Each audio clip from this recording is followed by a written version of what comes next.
Hello, in front of me I have Samsung S25, and in this video I'm going to show you how to check on screen time.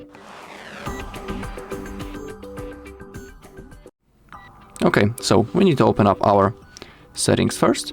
Now scroll down until you find Digital Wellbeing and Parental Controls. Click right in here, and basically that's all our screen time from today. If you want to, you can go back and see how it looked like in previous days. In here, for example, the total screen time is 14 minutes.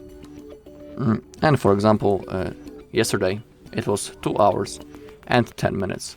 If you click right in here, or you click on View All, in here you can see all apps that has been launched yesterday and how many time it was total screen time.